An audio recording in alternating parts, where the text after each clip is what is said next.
지역의 이슈를 속 시원히 풀어보는 헬로 이슈 토크입니다.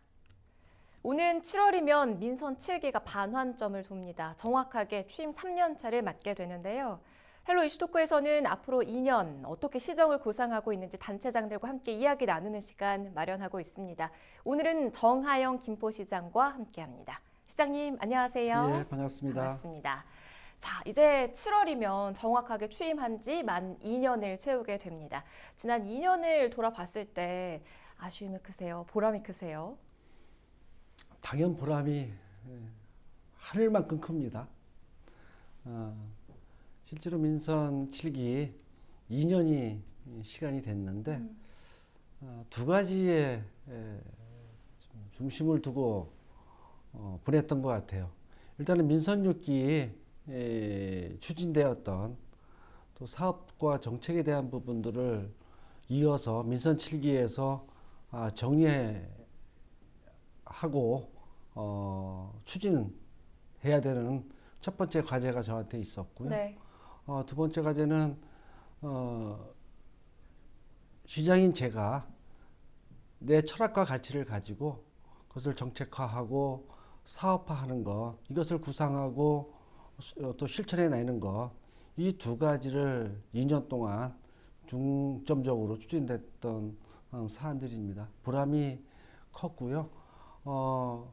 이전 시장님이 추진했던 정말 좋은 정책과 사업들을 정상화시키거나 추진하고 있고요. 또 민선 7기에서 구상했던 김포를 평가절하된 도시로 저는 보고 있고요. 이것을 바로 잡고 업그레이드 시켜내기 위한 사업들을 상당 부분 많이 진행을 했다. 그래서 시민들의 만족도는 아직까지 부족하지만은 충분히 또 3년, 4년 후에 그 성과들은 분명히 만들어갈 수 있다. 그래서 정말 바삐 움직였고요. 게을리하지 않았고요. 시민들과 함께하고자 노력했습니다. 네. 후반기에도 그 보람을 쭉 이어가야 할 텐데요. 지금 무엇보다 코로나19로 특히 수도권이 비상입니다. 그나마 다행스럽게도 김포는 확진자 수가 좀 덜한데 그렇다고 긴장감을 늦출 수는 없겠죠. 대책 어떻게 세우고 계십니까?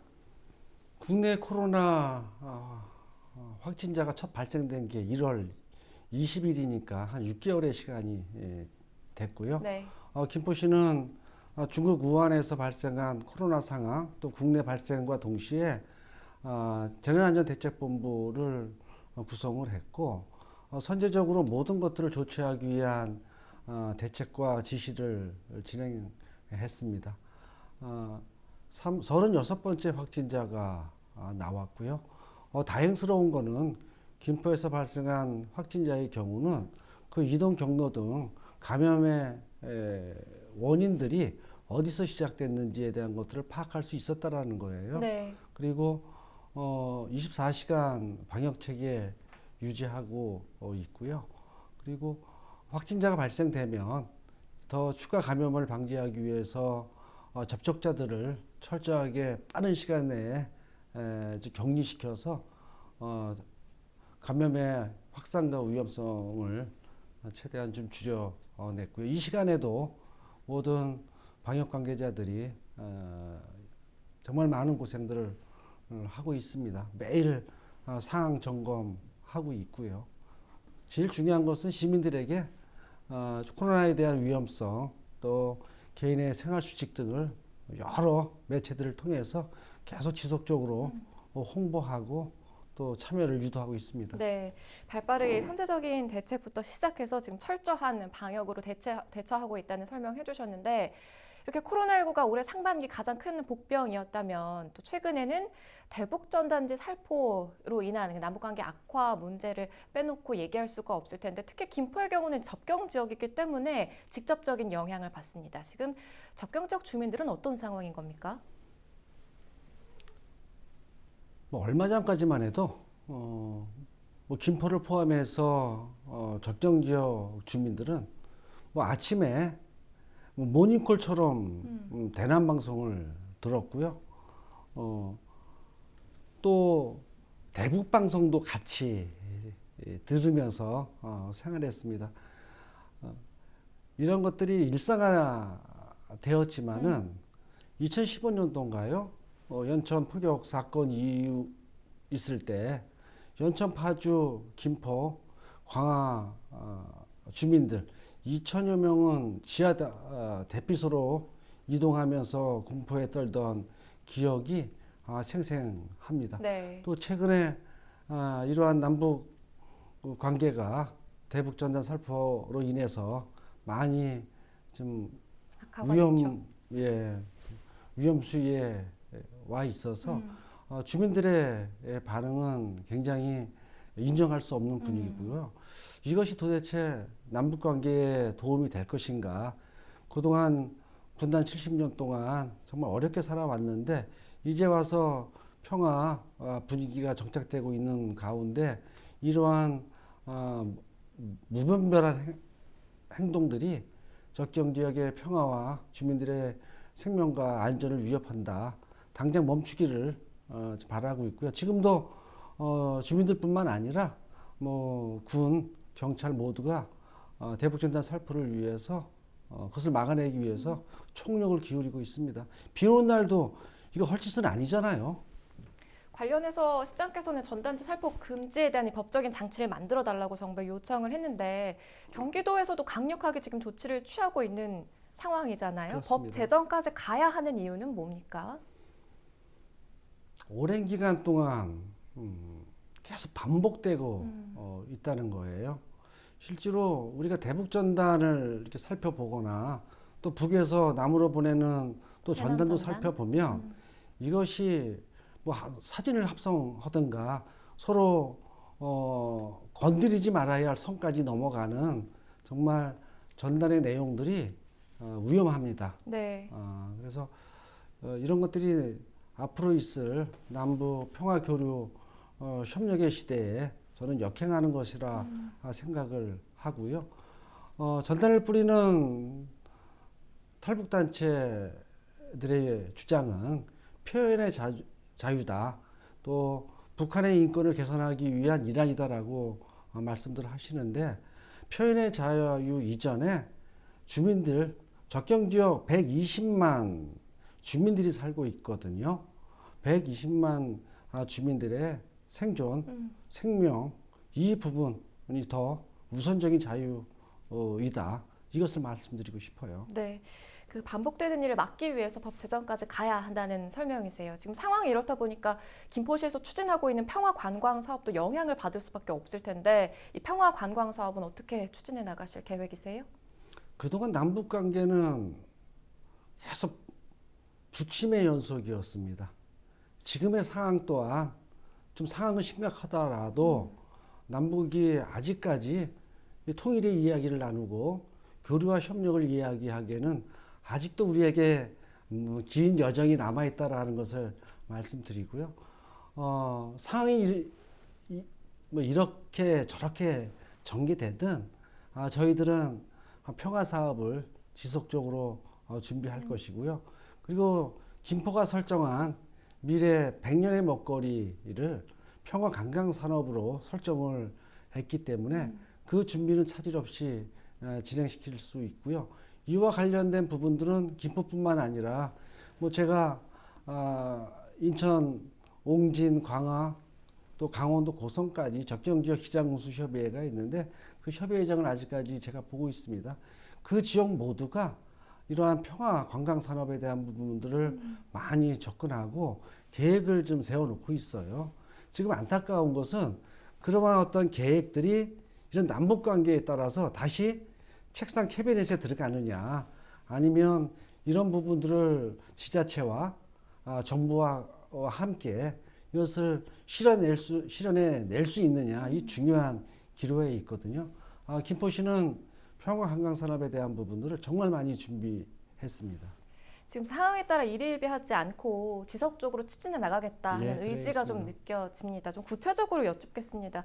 대북 관계가 워낙 좋지가 않은 상황인데 한강 철책 제거 사업이라든지 또 올 하반기에 있을 한강 하구 물길 열기 사업 어떻게 해나가실 생각이세요? 김포는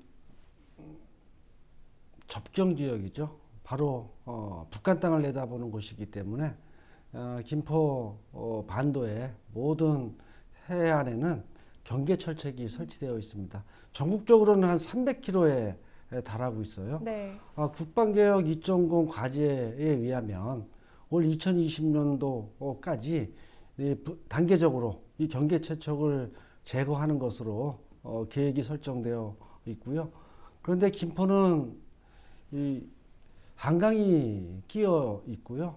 또 바로 북단에 있기 때문에 경계 철책 과학화 사업을 진행해야 하는 지역이죠. 이 얘기는 수중에 전자 감시 장비를 설치하고 나서 경계 철책을 제거하게 돼 있어요. 네. 그래서 이 수중 전자 장비 과학화 사업들이 올 2020년도에 일정 정도 계획이 세워지면 내년 2021년부터 단계적으로 경계 철책은 제거될 거라고 예상을 하고 있고요. 거기에 맞춰서 저희들은 경계 철책 제거 이후에 그 수변 공간을 어떻게 활용할 것인가에 대한 용역을 좀 진행하고 있고요. 올 7월에 그 결과가 나오면 아마도 김포 시민들에게 경계 철책이 제거된 이후의 수변 공간들을 어떻게 활용할 건지에 대한 그림을 좀 보여드리겠습니다. 네, 지금 나눠야 될 현안 이야기가 굉장히 많기 때문에 조금 속도감 있게 진행을 해보겠습니다. 코로나19로 인해서 한쪽에서는 이 방역 대책을 강화해야 하는데 또 한편에서는 지역 경제가 위축되지 않도록 살펴야 하겠죠. 김포시에서는 이 지역 경제 활성화를 위해서 어떤 방안을 세우고 있습니까?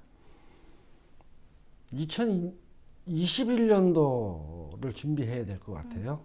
이제 조금 몇 달 있으면은 내년도 사업에 대한 구상들을 해야 되는데 그것을 대비하기 위해서 코로나 이후에 가장 심각한 경제 활성화, 지역 상권 보호를 위한 지역 활력화 TF를 이미 2달 전에 저희들 가동을 했고요. 네. 아시는 것처럼 김포시는 소상공인 경영안전자금 한 125억 원을 지급을 했고요. 그리고 특별 고용 노동자들에 대한 지원들, 그리고 일상으로 소상공인들이 뭐 상하수도 요금 영원의 정책들, 그리고 김포페이 할인율을 12월까지 10%로 연장하는 부분, 이런 부분들의 일련의 과정들을 다 지금 진행하고 있습니다. 무엇보다도 실태조사가 좀 중요해요. 실태조사요? 예, 그래서 김포에 26,000개 크고 작은 기업체들이 있는데 그 기업체들이 코로나 이후에 또 지금의 사항들을 종합적으로 좀 검토를 해서 정책과 사업들을 맞춤형으로 해 나가야 되지 않겠느냐. 그러기 위해서 전 조직이 이런 경제 활성화 정책에 지금 매진하고 있습니다. 그리고 시장께서는 또 하반기 마을 교육 사업을 본격화하겠다고 밝힌 바 있죠. 지금 혁신교육지원센터를 중심으로 마을 교육 사업이 진행 중에 있는데 어떤 방향으로 끌고 가게 되나요? 김포 혁신교육 지구 사업은 혁신교육 시즌 2에서 진행된 것이고요. 지금은 시즌 3를 준비하고 있습니다. 시즌 2의 가장 큰 맥락은 학교와 또 학생이 정말 보다 나은 환경에서 자기의 가치와 창의적인 사고를 할 수 있는 그런 교육 체계를 만들어 가는 것이었고요. 시즌 3는 학교와 학생을 넘어서 이제 학부모와 지역사회가 협력 관계를 구축해서 새로운 교육 모델을 만들어 가는 거예요. 마을 교육 공동체를 더 활성화시키고 내용을 채운다라고 하는 것이죠. 아이들의 교육이 학교에만 머물러 있는 것이 아니라 지역사회 바깥에 나와서도 학교 생활을 대신하는 그러한 공동체적 의식을 함양하기 위한 혁신교육 사업은 진행할 것이고요. 네. 그를 위해서 올해 혁신교육지원센터가 저희들이 설립을 해서 그 중간 역할들을 좀 충실히 수행하고 있습니다. 네, 교육 문제도 이렇게 짚어봤고요. 여전히 많은 인구가 김포시로 유입되고 있습니다. 곧 인구 50만 도시로 거듭나게 될 텐데 인구가 늘어나는 만큼 행정 서비스나 또 편의시설 확충에도 집중을 해야겠죠. 어떤 계획 갖고 계십니까? 뭐 GTX-D 서울 지하철 2호선, 5호선, 인천 지하철 2호선 그런 굵직굵직한 여러 가지 사업들이 차질 없이 진행되고 있다라는 것을 말씀드리고요. 네. 이제는 소소하고 생활과 연관된 정책들, 그와 관련된 인프라들을 하나하나 채워 나가도록 하겠습니다. 주말에 아이들 데리고 도시공원에 가서 물놀이라도 할 수 있는, 또 그것을 이용하는 이음버스 등 정말 소소하게 챙겨야 할 부분들이 많이 있거든요. 그래서 아마 3년 차, 4년 차에는 김포에 중심된 어떤 사업들 플러스 시민들의 삶과 연관되어 있는 그러한 인프라들을 도시공원, 교통, 또 어떤 복지에 관련된 이런 부분들을 좀 집중해서 챙겨내려고 합니다. 네, 그 취임 초기부터 교통 문제 해결을 1순위에 두고 있다 이런 말씀 많이 그렇습니다. 하셨는데요. 지금 5호선 연장에 관한 관심이 굉장히 높아지고 있습니다. 이 건폐장 이전 조건이 빠지면서 청신호가 켜졌다 이렇게 볼 수가 있는데 서울시와 어떻게 조율이 잘 돼 가고 있습니까? 다행스럽게도 서울시가 서울 지하철 5호선에 대한 연장, 이전에 대한 부분들이 그동안 건설 폐기물 처리장과 맞물려서 인근 지자체들하고 협의가 안 됐었거든요. 그런데 이것을 좀 철회하고 서울 지하철 2호선과 5호선을 같이 연동해서 이전 계획을 세우고 있습니다. 네. 김포로 오지 않겠어요? 김포로 오게 만들어야 될 것 같습니다. 희망적으로 말씀을 해주셨어요. 교통과 더불어서 김포 시민들이 좀 아쉬워하는 부분, 종합병원인데요. 좀 구체적인 시기적인 면에 좀 기대를 해볼 수가 있을까요? 지역경부 언론사에서 대학병원과 관련된 것들을 며칠 전에 보도하면서 어제 시장 비서실에는 난리가 났습니다. 저한테 어떻게 되는 건지. 한 20일 됐나요? 언론사에서 인터뷰에서 제가 8분 능선을 넘었다라고 했는데 지금은 9분 능선을 넘었고요. 시민들하고 6월까지 대학병원에 대한 구체적인 것들을 보고 하겠다라고 약속을 했는데 그 약속도 지킬 수 있을 것 같고요. 어제 김포시 부서가 파악한 거로는